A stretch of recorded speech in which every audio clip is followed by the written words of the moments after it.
Welcome back to Real Phonies, where we take a love for movies and television and combine it with very little knowledge about movies and television. I'm your host, Christian. Join me are my co-hosts, Joseph. Yellow. Jehu. Once again, no Ian. Here to talk about cult classics. I don't really know what that term means, so can you guys please define it for me? I know Hurt has come in prepared for this. I have, but I wanted to hear what your take was. Sure, and that's what I was trying to figure this out before we got started, because I feel like, the original term is probably for something that was not in any way commercially successful and then had grown this huge following after its release just solely based on, like, word of mouth. But it seems like over time... It's just anything with a following. It's almost anything with a following. It does seem like, in general, you want things that were either not received well commercially or critically in theaters. Not all of them necessarily have to be kind of like humorous or campy, but there definitely is an element of camp overall to the cult theme. And I also just feel like one of the main things is they have to be super rewatchable. Yeah, I mean, I would say, I feel like this whole genre, if we could classify it that, is birthed out of Rocky Horror Picture Show. Well, it's funny you say that, because apparently the actual genre, the first cult classic film is pretty widely accepted to be Nosferatu from 1924. That's interesting. Because it was released and then immediately, like, taken down because Bram Stoker's family sued because it was not an actual licensed Dracula thing. But like existing reels were copied and passed around to people to the point where it became like people really liked this movie. I've never heard that story before. But for sure, at least for people in my generation, I feel like the whole concept of cult classic is intertwined completely with Rocky Horror Picture Show. Yeah, that's the first thing comes to my mind. I have one that's in between those two, but I'll wait a few seconds to get to it. Usually I just show up to these things like, I'll think of reasons to talk about dicks. But dongs. But I was actually so excited about this one. I did a little preparation beforehand. Good. And I thought of what I consider are the 4 categories that makes a movie a cult movie and what makes it something not in that category. Okay. For example, the first one, a movie that's bad, but for some reason later was reappropriated to be entertaining in a way not intended to be. You decided it was funny. There became a lore about it. It turned into a fucking drinking game, whatever. For at a later time, it became entertaining in a way different than it intended. The Room. Right. We're definitely getting to The Room. So, an example of a movie that seems like maybe it could be in that, but isn't. Let's say Batman versus Superman is bad, but there's never going to be a point where someone's going to be like, I found a way to have fun with that movie. It's just miserable from beginning to end. Mm-hmm. Second category, weird on purpose. A movie that just has decided to be strange, whether it's imagery or nonsensical dialogue or just unsettling in its unconventionalness. The movies of David Lynch probably are going to be the ones that most fit in that category. But an example of how something wouldn't fit in there. In the movie Batman versus Superman, when I'm sensing a theme. when they show trailers for movies that may or may not happen in the middle of the fucking movie, that's fucking weird. But it's not weird on purpose. They thought that was going to play.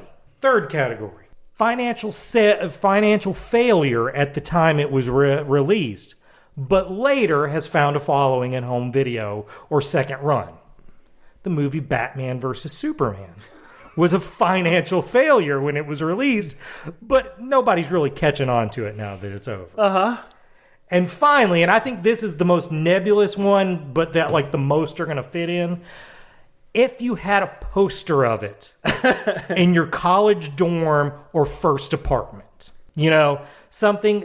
And basically why I think that matters is it's something that, you've sort of built an identity around. You couldn't have had a poster of maybe Pulp Fiction up at your mom's house, but as soon as you got an apartment, there's Mia Wallace. So, But an example of what wouldn't fit into that. No one who's ever hung up a poster of Batman versus Superman went to college. And before anybody gets on my ass about that, I never went to college. I spent 5 years in high school. Don't talk shit to somebody from Milton. That was fantastic. Okay, so those are my categories. Mm-hmm. So it's cult classics and Batman versus Superman. Well, I just think Batman versus Superman is something that feels like it could fit in all of these. But it won't. Because it's just bad. It's just bad, right? Yeah. There's nothing redeeming about it. Do you feel like Batman and Robin is a cult classic? Yes. I feel like Batman and Robin, if it hasn't made it there yet, it will be at some point. I know I watched it recently and I had a fucking blast. And I hated it the first time I watched it. I think really it's an expectations thing. If you go in expecting it to be related to the Tim Burton Batmans, you're going to have a bad time. Yeah, but if you just go in thinking this is just a weird, colorful, crazy movie, I definitely think it could be enjoyed a lot more with drugs. Drugs aren't really my thing, but if there's anyone out there in the audience who wants to test this idea, go for it and let us know. So what's your in-between cult classic? I feel like the whole sort of cult movie culture really starts with Plan 9 from Outer Space. Sure. Yeah. Plan 9 from Outer Space is universally considered awful. But there's something about it that's charming that over time people have just started to love. It's one of the two movies we're going to talk about on here that's so beloved as a cult classic that they made a cult classic movie about it. Yeah. So, it just, if you've never seen it, it's by Ed Wood. He was a guy who really loved science fiction movies and thought he could make a good one, and he could not. Like, it was, everything's just on the first take. The acting is terrible. The dialogue is terrible. The special effects are paper plates on fire hanging from strings. It's a ridiculous movie. But I think particularly with the advent of, like, midnight showings of stuff and then home video, it just became something that people found a way to love for reasons other than what it was intended. I think one of the other big things about cult classics is it brings people together. This idea that I enjoy something and other people don't, but this group of people, we have an identity, this group of people that we like this thing. For example, I don't think it's really a cult classic, but I enjoy the fucking Super Mario Brothers movie. Me too. It's terrible. Right. But when someone else says they like it, you know what? We have something to talk about. And a lot of it is kind of what you're talking in your list. Like, shit happened behind the scenes that's crazy that makes that movie more entertaining. Also, that has what is sort of my ghost fifth category in this, Dennis Hopper. Yeah. Anything Dennis Hopper is in a cult classic. For example, again, I was getting excited about this. So me and Sarah last night watched the movie that kind of introduced this idea to me, which was Blue Velvet. And you talk about how it can be sort of like a community thing, Blue Velvet at the time, it wasn't like a huge movie when I first saw it, and I first saw it on like video and such. But if I met someone else that thought Heineken, fuck that shit, Pabst Blue Ribbon is funny, then me and that dude were friends. Yeah. You know what I'm saying? For sure. So, Joseph, looks like you have an extremely long list there. I do have an extremely long list, and these are just ones that I either have seen or know enough about that I feel like I can bullshit my way through a minute of it. Do we want to... I feel like maybe this is an idea. We could turn it down. We should try to classify them in J. Hughes categories. No, I love it. So we got ironic, ones that have been enjoyed post its release for reasons that it wasn't intended. You should write it down. Right. I am. Okay. A commercial failure, and then later success with the cult. Yeah. What's the third one? Weird on Purpose. Weird on Purpose. Not weird accidentally. I definitely have a couple. Because weird of those. Accidentally just is in bad. And then you had a movie poster of it in a college dorm, or you knew somebody who did. Right. Yeah, I feel like Weird on Purpose and Movie Poster are going to overlap. A lot of these overlap. Yeah. For sure. So, what's our first movie? The first movie that I had on here, and there's an extensive list, is Monty Python and the Holy Grail. Oh, yeah.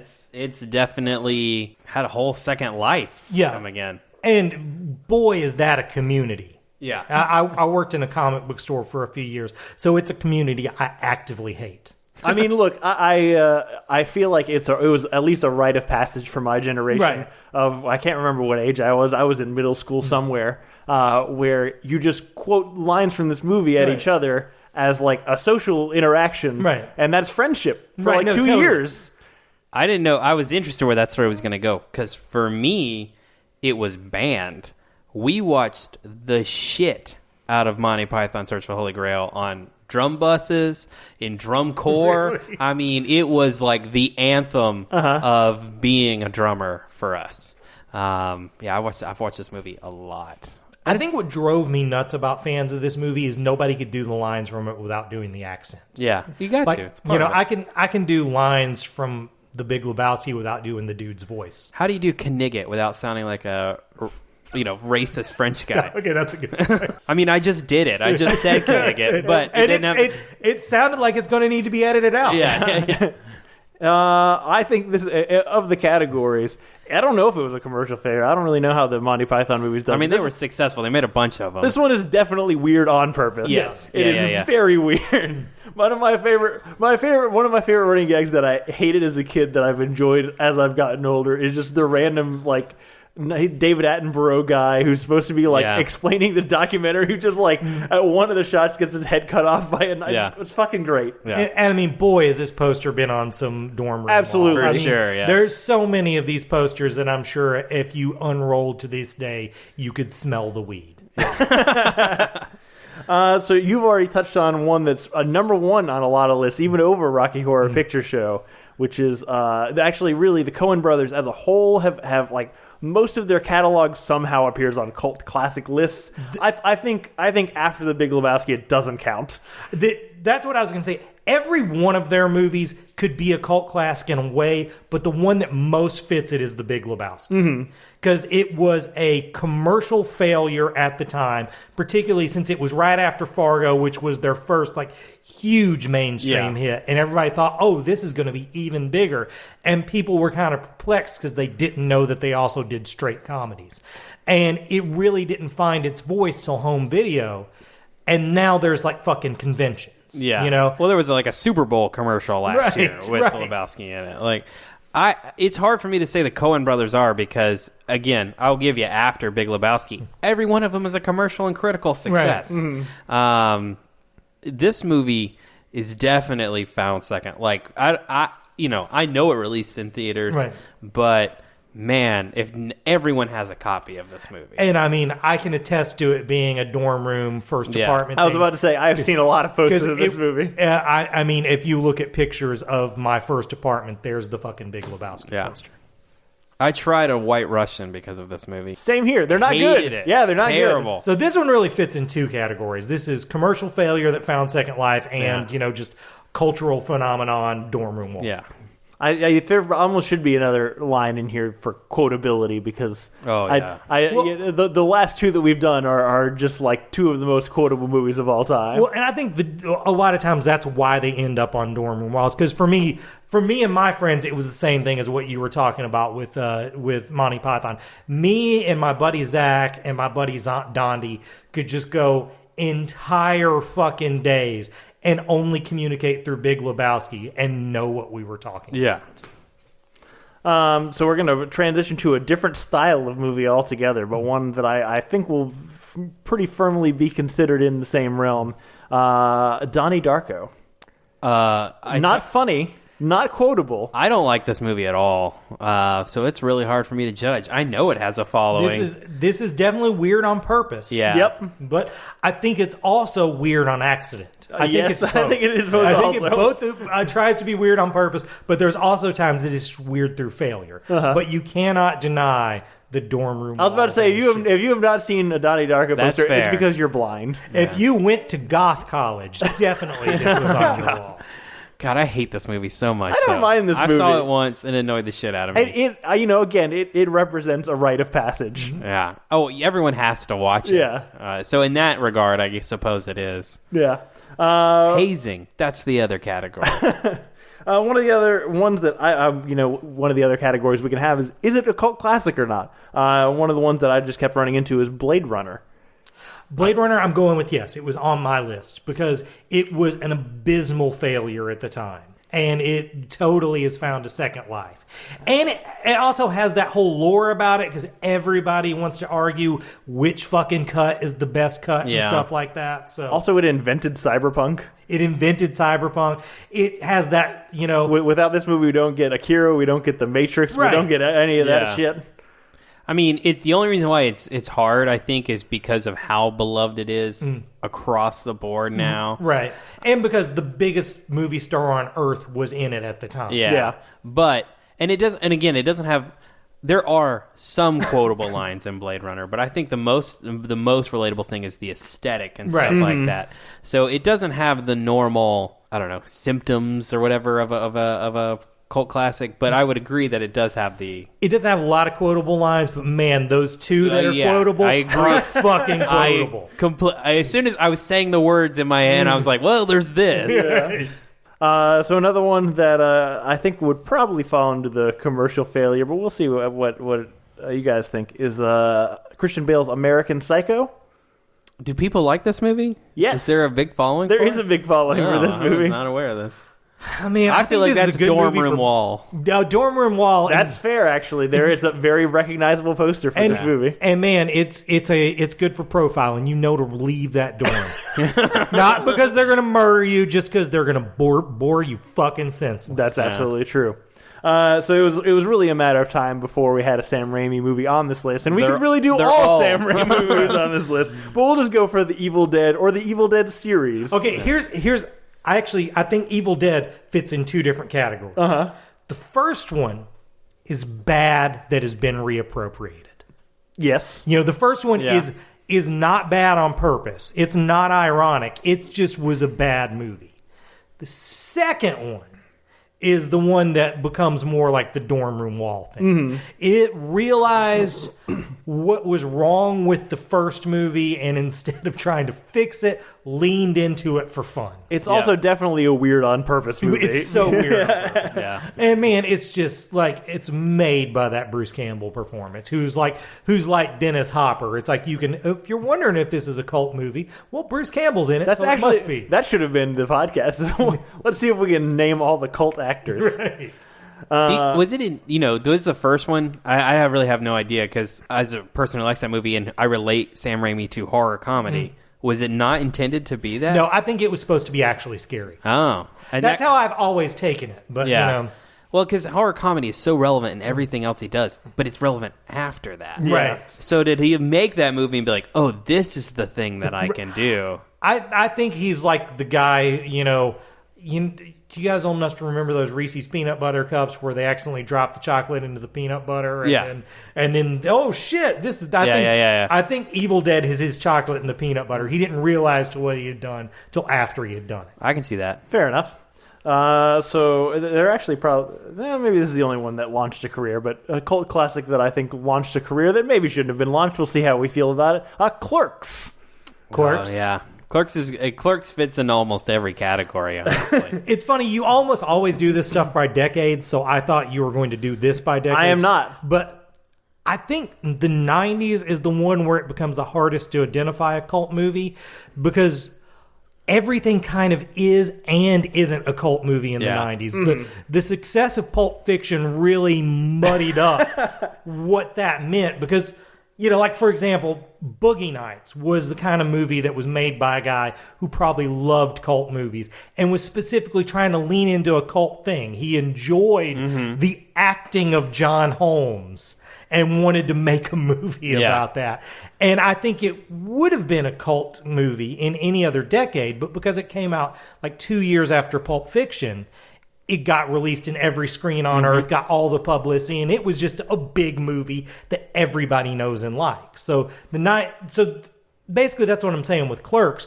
So many people know and love Clerks. It's hard to think of it as a cult, except for the fact that God was that poster on some walls. Yeah, super fair. I mean, no one's discovered... we had talked about this, like, it's hard to... I think the internet age is really where things kind of get muddled when it comes to these things, and I feel like word of mouth or someone, like, giving you... For example, Monty Python is something that was essentially given to me. No one's being given Clerks. Right. nowadays. Everybody knows everything all the time. Try to not know something. I mean, they're definitely, again, as far as specific timelines, there's definitely a market for, I think, movies that necessarily didn't make it in theaters, but were either always at the Blockbuster that you were at, always on cable, or were the first things on a streaming service when streaming sucked. Right. Which leads me to Office Space, also a 90s movie that falls into a similar category, but I definitely think deserves its cult status more. See, and again, this is how the 90s gets more muddled up. Yeah. Because Clerks was put there to be a cult movie, and I think isn't. It was just too fucking successful and too widely known. Mm-hmm. Whereas Office Space, you can pick a friend out from Office Space. Not everybody loves Office Space, and, Are there people who don't like Office Space? There are people who, I don't think, know it. And, anybody who thinks, back up in that ass with the resurrection is a funny way to kill a copying machine can be my friend. Yeah, I find people who still don't know Office Space, really? which is amazing. That is amazing. And it's so relatable. Is there a bad line in that fucking movie? No. Because most of these get your shit together comedies, when it gets to the part where the guys should get his shit together, they stop being funny. Mm-hmm. I'm looking at fucking every Judd Apatow film. Yeah. And unfortunately with Judd Apatow, that line keeps getting moved back on how early it happens in the movie. But this, even after he realizes he's an asshole, it's still fucking hilarious. Highly quotable, too. It's so quotable. Yeah. I say Bad Case of the Mondays every week. And man, anybody who's at an office job, this is that shit. Yeah. This is exactly that shit. This isn't like that shit. This is that shit. Yep. I'm going to have to watch Office Space. I just talked myself into I've got to watch that movie. That could happen on more of these as we go along. The only great Jennifer Aniston performance. Yes. I like her in Horrible Bosses. God, man. It's so great. Wait, don't you like We're the Millers a lot? I like We're the Millers. Okay, Will Miller, she's good. She's got pretty good comedic timing. Yeah. I'm a fan. I have the minimum amount of flair. The minimum. So one that's also kind of had, I think, probably a VHS renaissance, but definitely a streaming renaissance, is David Bowie's Labyrinth. Totally. Yeah. It's become very popular, especially I'm going to give you a second to, if you want to edit this out, nerd lady circles. Things like Labyrinth and what's the Dark Crystal? Mm-hmm. Some nerd ladies love those movies. Well, definitely this one, was not thought of as success at the time. And, but man, any girl I like usually likes this movie. Yeah. It's good for profiling. I was about to say, I can't decide if that says more about you or more about the ladies you like. Go get more about that? No. Okay. Freaking puppets, man. They were big in the day. And, as has been referenced on this podcast before, David Bowie's dong looks great. Yeah. Very prominent. So prominent. I can't decide if this next one counts because this is just a director that had a more successful... Oh, what classification was Labyrinth then? I would think not successful at the time. And that's weird on purpose. Yeah. Do you think so? See, I don't think so. I think that was supposed to appeal to children. Yeah. It just didn't. It's also very much of its time, like Fraggle Rock and all that shit. That was in. Fair enough. So this next one may not qualify because it's a director that just achieved more success later on, and people went back to his first one, Bottle Rocket by Wes Anderson. See, again, I think this is 90s, and it's hard to classify. It is. Yeah. I don't even know of a huge following for Bottle Rocket. I know people who love it, but I also don't trust that the people who love it actually love it. The thing is, of the Wes Anderson films, even though it's probably the most successful one, I would still say that Royal Tenenbaums is the most cult classic. I definitely think that is also true. Because it's it's the most quotable, it's the most dorm room wall, it's the most profile. And it's the most likely one that I feel like it was the one that was shown to you by one of your friends. Yeah, right. I thought that too. Totally. Yeah. It's the one you're most likely to make a relationship. That should be a separate category. Yeah, agreed. I got two on here that I haven't seen, but I just know fall into this category. So the science fiction movie Brazil. I have not seen Brazil. Brazil is one that I was also going to mention that I also had not watched. Okay. Terry Gilliam. Yes, just got canceled. Yes. For being an asshole. Correct. Some people get canceled, and I feel sorry for him. Terry Gilliam was an asshole, and then he was given the opportunity to not be an asshole, and he was like, no, I'm going to be a mega asshole. Yeah, I'm going to choose. Fuck him. I know this movie is mostly known for either being loved or hated, for, again, being commercially completely unsuccessful, and then people who love this movie fucking love this movie. Yeah. And for definitely being weird on purpose. What's the other one? The other one is The Reanimator. I haven't seen The that Reanimator I have watched, and man, I'm sad I didn't think of that one, because that one's totally, it's not good, and it was not successful. But it is gained a second life in video. There are a bunch of sequels, too, right? Like Yeah. direct-to-DVD Yeah. sequels. I put this one on here because Zach Evans, who is one of the patrons of this show, this is one of his top 4 movies. Wow. Remember last weekend when I announced that the nudie actress had died? Yeah. If she wasn't in this movie, she had to be in one of the sequels. Julie Strain. Also, Didn't she not die? she didn't die? Yeah. Did that turn out to not be true? Well, I haven't heard follow up, but apparently her I don't know, publicist or whoever represents her came back and said that's not true. But no one's actually heard, as far as I know, from Julie Strain. Well, okay, because right after that, I found out the reason, and it was too good to be true. Because it was said that she died of exposure. Wow. So, I mean, that just seems like a joke. Sure. Yeah. So I believe she's probably not dead. Again, one that I think is we can figure out whether it deserves to be on this list or not, but it was on a lot of lists that I saw, which is Akira. Okay, here's why I think Akira was. It's my Ghost 6 factor that's only relevant locally. Do you guys, I know you guys are old enough to remember the Silver Screen. Yep. Do you remember when the Silver Screen was called the Cinema Tavern? No. The Cinema Tavern used to do midnight shows, and if they showed a midnight show, that was a cult movie. They showed The Holy Grail. They showed heavy metal. They showed Rocky Horror, and they showed Akira. So Akira makes the list for me. Just on that pedigree alone. Which category do you feel like it would fall into? I feel like that Weird on purpose. probably weird on purpose, and at least It might be poster. poster. Ooh, poster is a good Poster one. is good. Like a very specific Yeah. dude had that on his.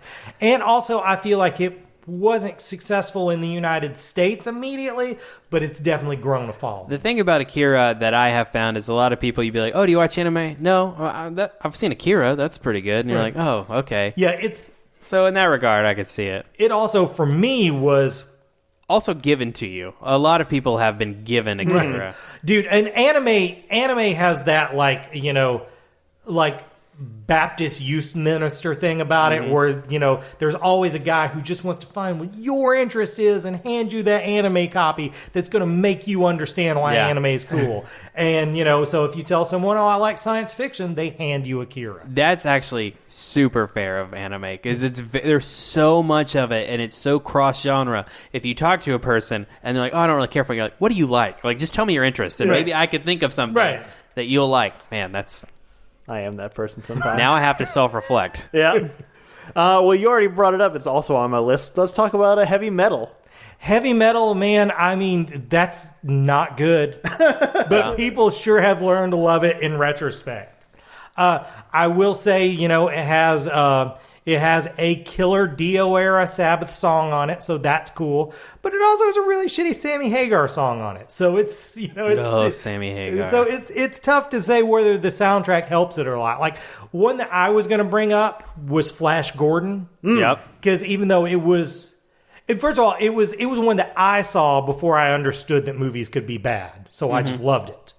But later in life, I would learn that, oh, people don't like this movie and it was a failure. But I think it's got its second life specifically based on the soundtrack. Yeah, I mean, for some reason, I mean, I don't think that Queen ever really went away, Right. but I think like late 90s, early 2000s, people like rediscovered Queen. Right. And Flash Gordon specifically, Right. like that main song, man, there was a while where you couldn't go anywhere and now you're Flash. But back to heavy metal, man, I don't know. I want to love it because a comic writer named Bernie Wrightson got paid from it, but a comic artist. I'm sorry, but But yeah, I mean, it's definitely a cult movie. Like, you know, again, if you find that poster in somebody's basement and unroll it right now, it smells like weed. Yep. So the next one up on the list, I don't know what this one would classify under. This is Spinal Tap. Ooh. Room wall, I could see quotable. poster, quotable. Everyone says up to 11. Yeah. Funny movie. I don't think it was really successul upon it. I don't think it was either, yeah. Wasn't there a second Spinal Tap record not too long ago? Am I imagining that? No, well, they did a comeback in the 90s where they did a record, and I think just Harry Shearer did Maybe one that's recently. what I'm thinking of. Yeah. No, I like that movie. I would not put myself in the cult following, but I have watched it a couple of times and enjoy it. I certainly have quoted it. So this brings us to the second cult movie that's so popular that another cult movie was made about it. The Room. The Room. This is one that, you know, I was a little old for, and, you know, the first person I met who loved it was Sarah. Sarah and her cousin Bonnie fucking loved this movie. This is the first one we've talked about that's ironic. Correct. I would go, right? Well, I mean, I think it's bad, but not bad on purpose. Yeah. It's like, even though Tommy Wiseau now tries to say that it was bad on purpose, like, that's not true. And if he does, and it was, that kind of ruins it. Because, like, part of the fun of this movie is I really think this guy genuinely had a story he wanted to tell, and he just had no clue how to tell it. And trying to decipher the story he was trying to tell in the middle of all these really quotable bad lines is a fucking blast. The first time I watched this movie, I had a blast. Yeah. Definitely, I think that the hardest line to tread is where you are trying to make one of these movies, right, where you want it to be made fun of, but you also want to be in on the joke. Right. I don't think very many people can pull that off successfully. And definitely this dude doesn't seem like he was smart enough to. That's correct. No, yeah. But man, there's just so much about this movie that's fun. Like, there's one point where there's a character that appears just to have lines said to him and then just never shows up again. But he's treated as if he's part of the whole story for that scene. It's just a strange fucking movie. The story doesn't make any sense. Like, it's... Plus, it gave us The Disaster Artist, which I quite enjoyed. The Disaster Artist is a great fucking movie. Yeah. Like, just really, really... I know that also, what's his name, is a creepy asshole now, too. But outside of that, I love that movie. Yeah. So that brings us to a completely different direction, and definitely a little bit older.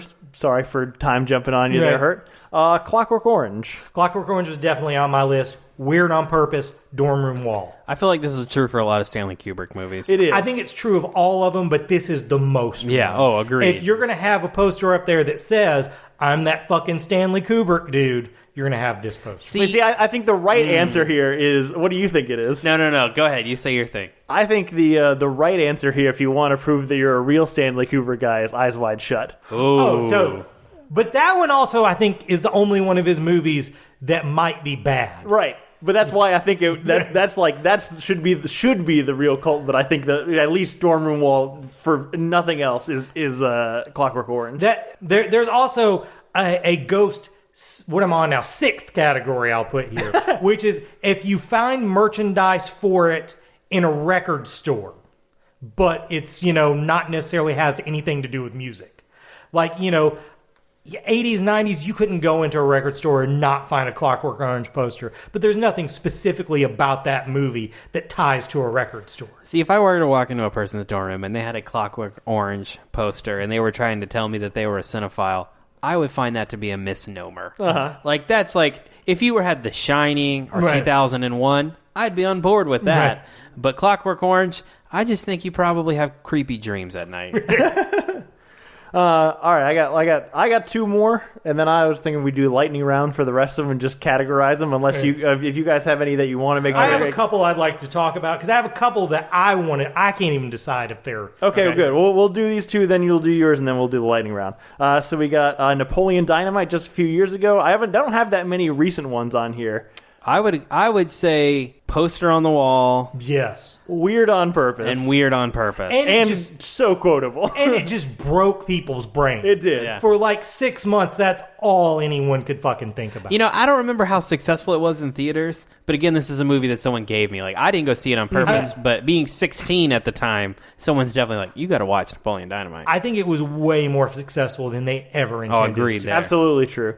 Oh, yeah, and that also reminds me of another movie that was trying really hard to be Napoleon Dynamite called Gentlemen Broncos, which has a great cast, including Sam Rockwell, and it's Not good? really hard to watch. Yeah. Yeah, I remember that one. I remember trying to watch it. And then the last one I wanted to put on here because it's the most posterized anything that's ever happened. I say that. We got another one later on this list that I don't even feel like talking about, but the one that I'm going to talk about is Fight Club. Oh, it's Yeah. it's the most. Yeah. I mean, it was not successful at the time. You know, I've talked about on this Fightcast before that it was so hated by some people that fucking Rosie O'Donnell went on her show the next day and spoiled the ending specifically so people would not watch it. But man, does it have a following. Oh my God. Oh, yeah. So many first apartments, college dorm rooms. And really, it feels like it's due for a resurgence because it seems like it's speaking to I us hope again. not. I don't think it's ever gone away. Again, I feel like this is a rite of passage movie. I feel like, guys, the classic age, 16 to like 20. Yeah. Like, you have to watch this movie. Right. For your first thing you do freshman week in college when you're dorm is you pile up somewhere and somebody watches Fight Club Yeah, together. And absolutely. So this brings up one that I didn't know whether it should be on the list or not. American Beauty. And the reason this made me think of it is because they were kind of like sister movies. They came out at the similar time, and they were sort of about the same thing. But I don't think American Beauty's had the staying power. I don't think it has. Also, either. American Beauty won all the Oscars. It did. Well, I mean, you can win Oscars and not. I mean, I would say I brought up Blue Velvet earlier. Yeah. Blue Velvet won awards, and I would say Blue Velvet's definitely a cult movie. Yeah. I wouldn't classify it as such because I don't think it has a following today. If it does, I have never met anyone. You're probably right. It does not. Yeah. Have I don't think it survived post-cancel culture. Yeah. Oh, yeah. Kevin Costner. Oh, that's good. I didn't. Kevin Even, Costner, what's his butt? I've already canceled. Yeah. Kevin Spacey. Also, just the premise Kevin of the movie Costner's does not fine. survive well. Yeah. he hasn't diddled anybody. Well, not that we know. That we know. Yeah. That's hard to So far. Let's not put that on record. What's the other one? You said you had two that you were questioning. Okay, well, I've got a few that I'm questioning. All right. Okay, so these two, like, I don't know if they fit in any of my categories, but I feel like they are cult classics, and I think I know why. Roadhouse and Point Break. Ooh, I just think he has a following, and that's probably grown But see, with time. I think it's specifically for these two movies. I mean, I because think Roadhouse definitely counts. I think these are... I hate calling them bad movies because there's a writer I really like named Chuck Klosterman who was talking about Roadhouse, and he was like, this is a movie that takes place in a fantastical world that's every bit as vivid as Lord of the Rings. A world where there are famous bouncers that travel from bar to bar across the nation. But I think it's because these movies are bad and Patrick Swayze doesn't know it. He is going for it like he's going to get an Oscar for these movies. In both of these. I think it's hard to say with Point Break, but the other one, we all know that I feel like people discovered it and thought, oh, this movie is badass. Like, there are some kick-ass fight scenes in that movie. Point Break, I just don't really enjoy at all. Sure. See, man, I enjoy Point Break more of the two of them. I do think that one's not bad on purpose, but it's ironic. You know, it's bad, and people enjoy that it's bad. I've heard of like acting troupes where they'll do the script for Point Break, and they'll pick a person out of the audience to play Keanu Reeves' role. Because that's why those scenes are so great. Totally, because Keanu Reeves is delivering them just like he's reading cue cards. Yeah, and he's spaced out in that movie. And Swayze is just going for it so hard. Yeah, those they definitely do have a following. Yeah. Well, okay, here's one I'm not really sure. Crank. No, I don't think so. Yeah, it did at the time. I feel like when it first came out, there was like a group of people that were big fans of that movie, but I don't feel like it has had staying power.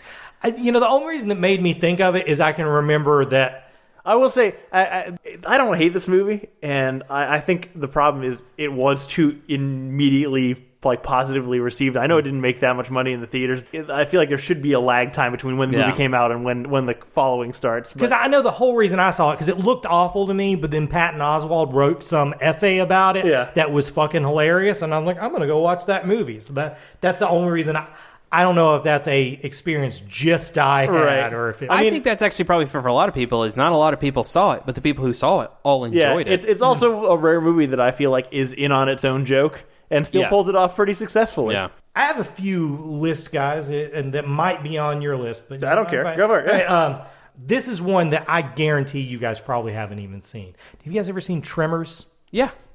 Tremors to me is just like I don't know if I've ever actually seen original Tremors. I think I've only seen like Tremors 3 and 4. I think it's just like definitively a cult movie because it was not received or did well when it released, but people still talk about it, and it's a super fun movie to enjoy it not being good. I think any movie that airs on Sci-Fi Weekly counts as a... I think so too. I think that's a good category. That's a really good point. Okay. John Carpenter, just as a person, seems like one of those guys who's done cult classic over and over. The Thing, I think, did not perform well as it was intended to be, but definitely has built a following. Definitely, you've seen a lot of those posters.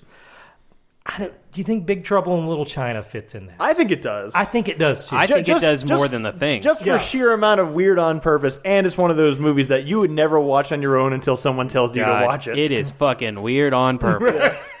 Really, I think that of his movies, even though he's a guy who you talk about as being a cult filmmaker, those are the two that are really his. Yeah. Same with David Lynch. I think David Lynch is the guy who comes up on a lot of these, and you could really list any of his movies, but I think Blue Velvet and Eraserhead are the two that you would really... Yeah. Because Eraserhead is the most weird on purpose movie ever fucking made. Yeah. And, Blue Velvet I've already talked about a few times on here why I think it fits. Showgirls. Sure. I've never seen Showgirls. Okay, here's the thing with Showgirls. Showgirls is, again, it's one of those things where the 90s gets murky. Because Paul Verhoeven had done these... He did these 3 movies in a row that were like sort of trashy and bad. RoboCop, Total Recall, Basic Instincts.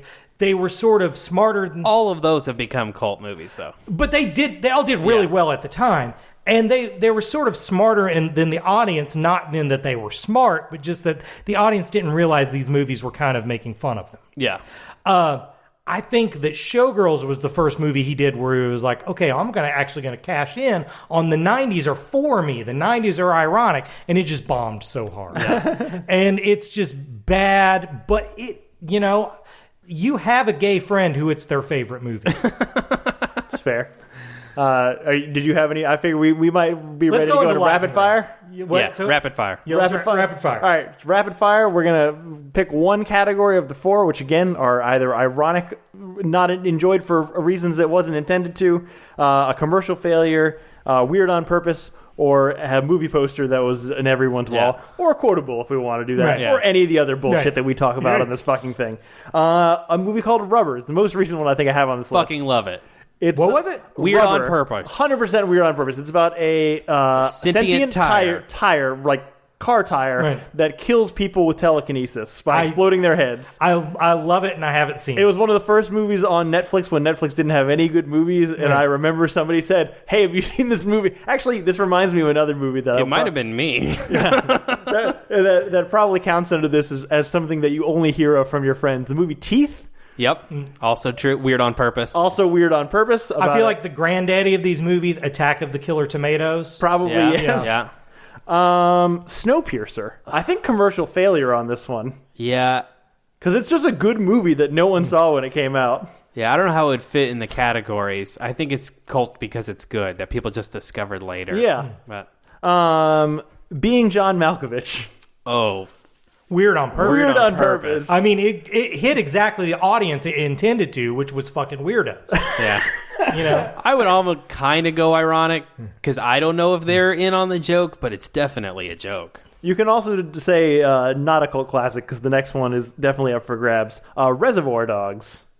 I mean, it is, and it's my least favorite type of people. Yeah. I mean, I would go with poster on the wall. I would also go with poster, and one that is the most poster of the ones, but I don't want to talk about Scarface. Yeah, it's poster. Definitely poster. Yeah, again, this one's great for profiling. It is, absolutely. Let's see. I'm going to go back a little further to you guys. What about Warriors? The Warriors? Do you guys even know the Warriors? Yeah. The Warriors come out and play. I mean, probably poster. It was. Poster's real popular. I mean, it definitely is a cult classic. It's in the same. The people who like that movie are in the same category as Clockwork Orange for me. See, I think they're in the same category as the people who like Roadhouse. Again, it takes place on Earth, but in an Earth nothing like Earth. Yeah. Where the gangs of New York have governing body. You know? A Nightmare Before Christmas. Fuck this one. I'm just so over this fucking movie. Yeah, I don't even know the category. Hot Topic. Is it a whole category? Yeah. Weird on this purpose. One definitely would be poster on the wall, but I would rather pick one of his good movies, Edward Scissorhands. This is a good movie. I'm just so fucking sick of it. That's fair. They've killed it. I'm going. Yeah, poster on the wall. Boondock Saints. Fuck this movie. Poster on the wall. I think. This one is Kiss My Ass. It's either That's poster or what's gotta commercial failure because Yeah. it made no money when it came out. It does have some quotable lines. It's also very quotable. Yeah. That's a good point. Old Boy. The Korean version? Correct. I don't think the American version's good enough to get a cult following. Yeah, it's like Snowpiercer. It's just good, but it's something that someone had to tell you about. Yeah, I think that's absolutely true. I got one. Friday. Yeah, Friday was a much bigger popular? success than it intended to be. Yeah. But poster on the wall, it's quotable. It's something to build It's relationships insanely to. quotable, yeah. It's insanely quotable. It's fun as shit. Man, it bridges the gaps between races. Yeah. I have made a lot of friends outside of my race by I love Friday. Yeah. Crybaby. Oh, terrible. Is there people who like this movie? There are a lot of people who like this movie. I can't believe I didn't think of one John Waters movie. Definitely, it's weird on purpose. Weird on purpose, but is it also ironic? Is it like it's also one of those things that it's ironic. Part of it is like intentionally weird, and I also think some of it is not. I think some of it is also just bad movie. I think before the flip over with Pirates of the Caribbean, you could have used Johnny Depp to be like. For sure. Bruce Campbell. He just did cult movies. That's a fair point, actually. I had never thought about that. Again, not a cult classic is an answer. Ferris Bueller's Day Off. Oh, I'm going not a cult classic. It's too popular. Agreed. And it was widely successful when it was released. Adaptation. Man, has this got John Cusack in it? This has got Nick Cage in it. Nick Cage. I don't remember it. Okay, that's fine. It's a. I mean, I have never actually seen it, so I just brought it up. But it's a movie about writing, and it's very meta. It's super meta. Freeway. Don't know anything about it. You don't know anything about Freeway? Okay, just watch Freeway. We don't even. It's the only good Reese Witherspoon movie. Wow. Yeah, it's and I'll go ahead and Walk say the Line's pretty good. Legally Blonde's great. Okay, Legally Blonde is good, but it is such a different Reese Witherspoon than the one you know. Okay. Fair enough. And it's weird on purpose would be the category that it would be in. Requiem for a Dream. Weird on purpose. Weird on purpose. Poster. Is it Poster weird on on the purpose wall. though? There's like it's intentionally uncomfortable. It is, but that's why I feel like it's almost more ironic because I think he was trying to make like a serious point, and to be fair, it makes me not want to do drugs, but also I feel like it's enjoyed for reasons he didn't intend for it to be enjoyed for. And you've brought this up enough that I feel like it's like the now 7th category. Rite of passage. Yeah. Everybody has to watch this that. and then never watch it again. That's a fair point. This one's one that I think needs to be identified whether or not it is. Anchorman. No. It's hard because, and I think this is true of a lot of Will Ferrell movies, is because they are commercially successful, but they find outrageous life after they've been out of theaters, like VHS repeat viewings. Poster on the wall. My Poster anti on the this wall. one is the second one killed it. Since the second one has come out, I feel like the love for Anchorman has You may be right on decreased. that. It may have switched to Ricky Before the Bobby. second one came out, it was up there. Because it was one of those movies that you could communicate through quotes. Yep. Galaxy Quest. Yes. Oh, I'm pissed I didn't have this on my list. This is one of Sarah's favorite movies. Which category? Oh, God. Poster on the wall. I even feel like Weird on Purpose is true here. Weird on Purpose. It's very intentional. I feel like it's commercial failure. think it gets all of them but bad because it's great. Yeah. From Dusk Till Dawn. The 90s muddles everything up, man. Yeah. It's so 90s, too. Yeah, it maybe be the most 90s movie. Yeah. I actually still might be poster. I've seen this Yeah, poster. I mean, the of poster's million Man, times. that's true. Yeah. Beetlejuice, which I guess we talked about Tim Burton as a whole, as a body of work. I mean, this is my favorite of his movies, so I would want it to be the cult classic movie, but I think it was just really successful. And Yeah. I mean, there's a large audience for this movie because people are still claiming for a second one. Yeah. That's true. Leon, the Professional. Ooh. Man, poster on the wall. I This think one it's poster wins on the wall. all the fucking way. I'm going to go poster on the wall. I also, and we didn't make an official one, but a rite of passage type of give you. That's fair. This one. And man, if we got down to the now Ghost's 8th category, creepy sexual undertones. Yeah. Oh, that's prevalent in a lot of these. Right. Yeah. Again, not a cult classic as an answer. Predator. I say no. I'd say no. Okay. That's just beloved. Too popular. The Fifth Element. Another I feel like space movie. Luc Besson, I feel like all of his movies you could maybe make an argument, but Leon is the one. Definitely. Yeah, that's. I mean, it's like with the Coens and Yeah. He makes cult films, but this is that's his cult film. Yeah. And the last one I have on here is Eternal Sunshine of the Spotless Mind. Yeah, definitely. Oh man. I don't think so. No, I know it's on there. It's just like this movie. Yeah. Fucking this is whenever Weird on Purpose. if you're about to break up or had just broken up, you're going to be told to watch this movie. That's accurate. And this movie just I have PTSD with this fucking movie.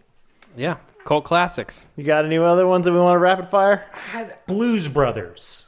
Yeah, I would only because of its age at this point. Yeah. Like I feel like it was probably pretty popular. That's the thing. I think it was really popular, but I still think it was enjoyed in a way different than it was intended.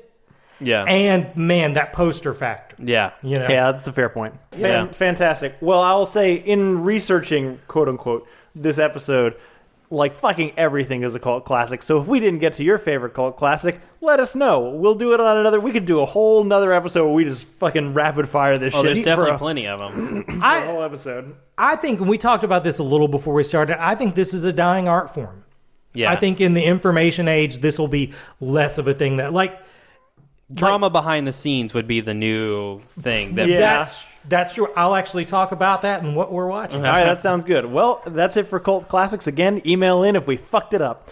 In the meantime, what have we been watching, guys? I can go first. I caught up on Rick and Morty, and I would say season 4 off to a pretty okay start. Yeah, it's not bad. None of it's bad. I think the heist episode's the best episode. The dragon fucking is the worst episode. Yeah, I actually think the pilot episode is the best episode. The pilot was pretty good too. See, I like the first and the last episodes the best, but I think the middle 3. You liked Morty Gets a Dragon? No, the last one wasn't Morty Gets a Dragon. It was what was the last one? It was the one after Morty Gets a Dragon. I must be remembering them out of order. I can't think of which one it was though. It was not the heist. Man, I don't know. Yeah. I just know I remember the first and Yeah. and the ones in the middle, like the dragon one. I liked them more on multiple viewings. Yeah, I've only watched them all once. Yeah. Maybe I wouldn't. I watched the first episode twice. The fucking the snake planet. Was the last You're right. You're right. The snake planet harmed me. What's so great about that episode That is a good one. is I just sat there the whole time and thought it was so ballsy to have as little dialogue as they do in it. Dude, when he hands Snake Abraham Lincoln the note and Yeah. it says, "Sss," I'm still laughing from that. Yeah. Oh, God, that killed me. I like that they kind of went back to a joke they made with Rick in the last season where he keeps going, he keeps like coming back, and it's always Nazis. The snake keeps coming to Nazi snakes. Like I watched The Two Popes. Yeah. And they're both really good in it. Jonathan Pryce and Anthony Hopkins are both outstanding in it. And you had kind of said this. The directing is interesting. Yeah. There are shots in that movie that make it seem like a gritty, almost mockumentary, like this is real conversations they had, but with actors. And then there are like these big landscape shot. Like there's one tracking shot through the Vatican that's like, oh, we have Netflix money for this movie. And that doesn't all line up. It just feels like different cinematographers or different decisions were made. I don't know. Did you watch all the way through the credits? I did not. Okay, because watching Anthony Hopkins and Jonathan Pryce watch the Germany-Argentina World Cup. I did watch that game. Fantastic. Yeah. I watched Jojo Rabbit, and that movie is excellent. Right on. I would not put it in my top 3 for the year, but man, Taika Waititi does such a good job of making jokes while also telling a really serious story and having a point, and it's chaotic. Last week you were talking about white chicks, and Ian said he doesn't think you'd be able to do it. Jojo Rabbit shows that you can do those taboo subjects if you handle them the right way. Right. Because, man, there are a lot of swastikas and Nazis and people who hate Jews in that movie. I think at the end of the day, if you land it, if it's funny, it doesn't matter. There's a point where the kids are at Hitler's youth camp, and they're learning not dance moves, but positions, and one of them is swastika, and they just yell them out, and they have to make a swastika with their body. It's funny. Right. They land, but because of what the movie's about, it just works. Right. And man, what a year for ScarJo, because one, I think Endgame is her best turn as Black Widow. Right. But between Jojo Rabbit and Marriage Story, I mean, she really was and again, I would say Endgame, she was really a heavy hitter this past year in 2019. I watched I Lost My Body. Oh, yeah. I wanted to watch that. That movie's weird. Yeah. It's strange. It's a French animated film. It seems like a cult movie that will not be a cult movie because too many people watched it. I could see it becoming one. It's nominated for Best Animated Picture. It is about a hand that was cut off trying to return to its owner. It's actually about a lot more than that. I don't know who all is in the cast, but the only person you need to know is Dave Patel, who plays the lead and basically is the only speaking part in the movie. I went and saw Waitress. It was at the Sanger, the touring Broadway show. Yep. I was familiar with the plot. Did not expect such a raunchy musical. Waitress is about a woman in Kentucky, Kansas, a southern woman who works at a diner and makes pies, who is in an abusive relationship with her husband and gets pregnant, who then has an affair with her OBGYN. It's based on a movie from 2008 that has Kerry Russell and Nathan Fillion in it. I remember the movie. In 2015, they made it into a Broadway show written by Sarah Bareilles. And now it's on tour, and it is dirty. At one point, there are 3 separate sex scenes going on stage at the same time. Wow! And it's hilarious. It's super funny. Right on. Better than Transformers? I would say better than Transformers. I don't know that I would watch the 2008 movie, but I would watch the Broadway show again. I'm really late to the party on this one. I watched Bumblebee this week. You watched a lot of shit. I did. Man, Bumblebee's good. I was surprised. This is a weird thing to say about a Transformer movie, but I think it could turn out to be a cult classic. Yeah. Because it did not do as well as the shitty ones, and it's really good. Yeah, I think every 80s movie tries to be kind of like a John Waters, or but this one actually had kind of like a Say Anything or Breakfast Club vibe to it. A lot of Smiths in it. I thought of you when I was watching it. But even the Transformers parts are so much better. The shit on Cybertron, the smaller story with just one Autobot and 2 Decepticons, the whole thing works really well. Yeah, I enjoyed this movie a lot, too. Yeah. And then the last thing I watched is I finished Rebels. It only took me a week. And the one thing I would say about it, that last season does such a good job of taking all these, not even plot lines, but characters and even creatures they introduce over the first 3 seasons. Every single one of them is important. Would you have really thought you'd saw the space jellyfish again? Yeah. But you see them, and they're really important. Yeah. Everything that you think is a minor detail in Rebels, there's payoff for in season 4. And it's such a surprising thing for a kid's cartoon show about Star Wars. So, yeah, I watched a lot of shit. You did watch a lot of shit. All right, Hurt, you're on the clock. Okay. Man, I'm so excited to say this. I watched Star Trek Nemesis again. Good. And you know what? I know you're probably thinking, if you listened to last week's episode after I rambled on for 20 minutes about fucking Star Trek movies, why would I possibly need to talk about this again?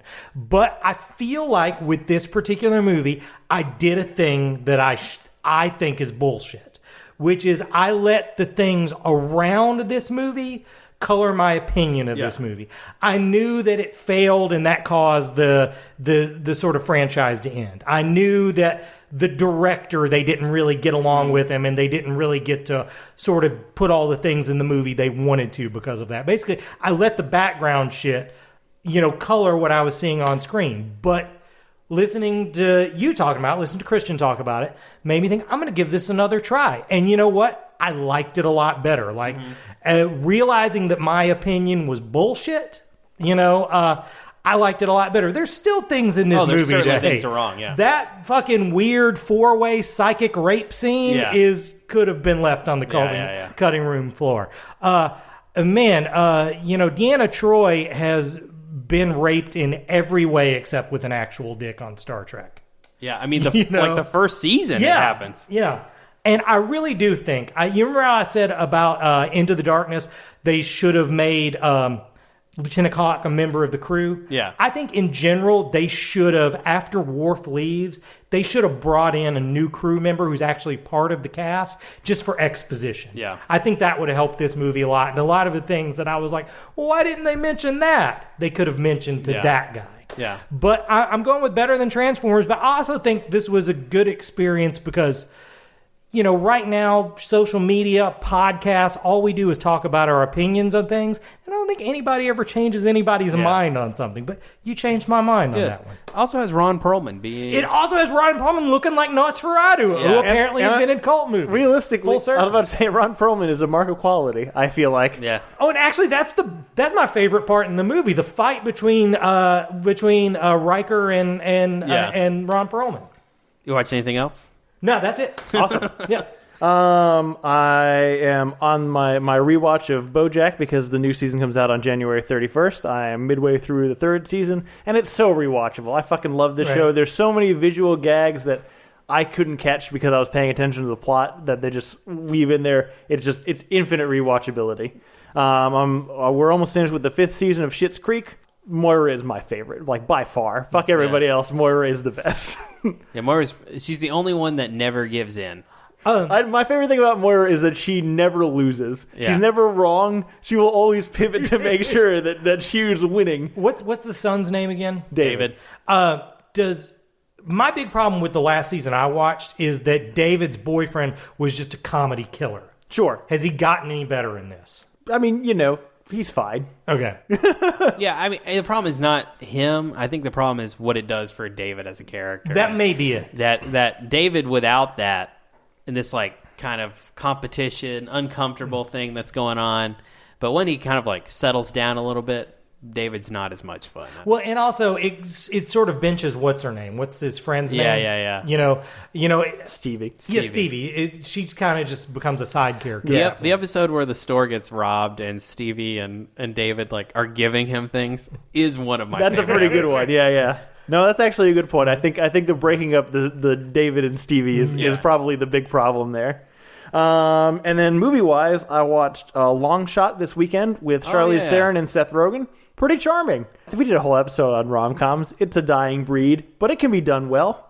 Yeah. Well, I also think we just did a whole episode on cult classics, and this might end up being one of those. Yeah, it absolutely could be. I know I saw it. This looks fucking terrible. So finding out that it's, and I've heard from multiple people, it's pretty good, is surprising, and I'll probably check it out. Yeah, it's not bad.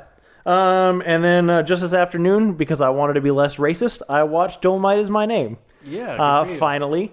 And, it's fine. It does seem like the shit that should get nominated for Oscars. It's structurally very much, any kind of music biopic you've ever seen. Yeah. The whole movie is, and they even have a bit in the movie about it, is just Eddie Murphy as, what's the guy's name?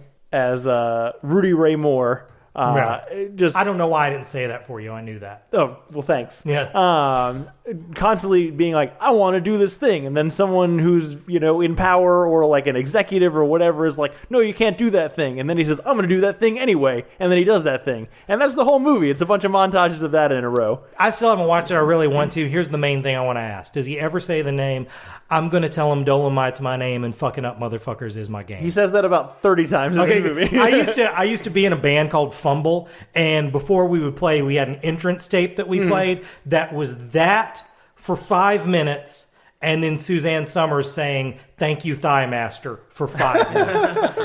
But the band was pretty awful, but that was great.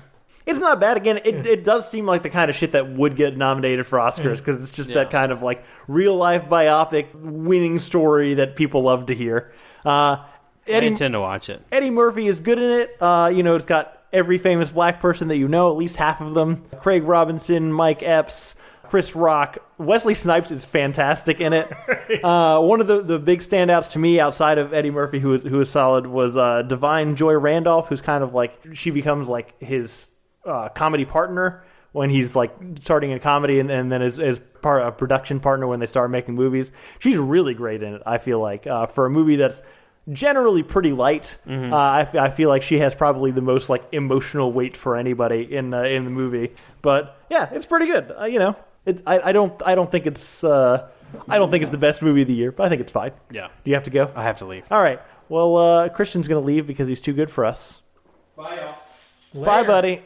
I don't know if me and you have been alone in some time. This is awkward. This is the best part.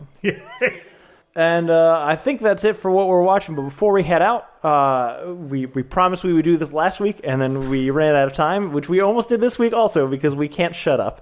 Loyal listener Regina has sent in a list of her best of the decade, and so we're going to give her some airtime and see what we think about our choices. So she's got it broken down by category and several in each category. Well done, Regina. We got comedy. We got in ascending order, I guess. Right.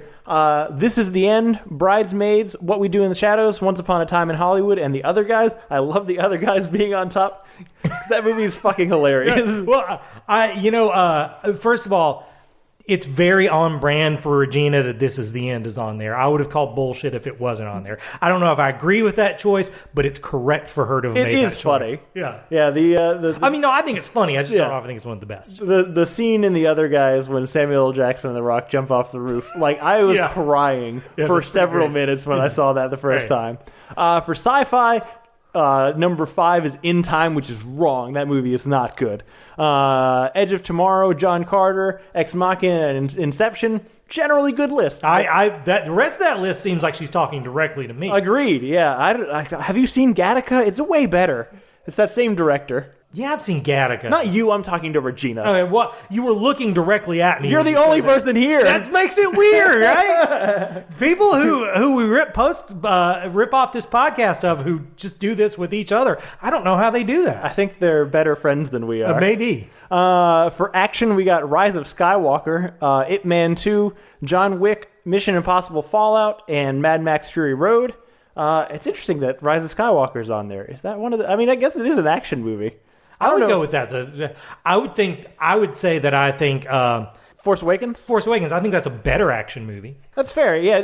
I never think of them as anything but Star Wars movies, so it's hard for me to even categorize because they're definitely not sci-fi. And you know what? I respect the Ip Man 2 choice because it's a worse movie. I want to be clear, but the action is better in that movie. And of course, I agree with Mad Max. Mad Max is absolutely number 1. Mission Impossible Fallout is a good number. That's a super solid 1, 2, 3.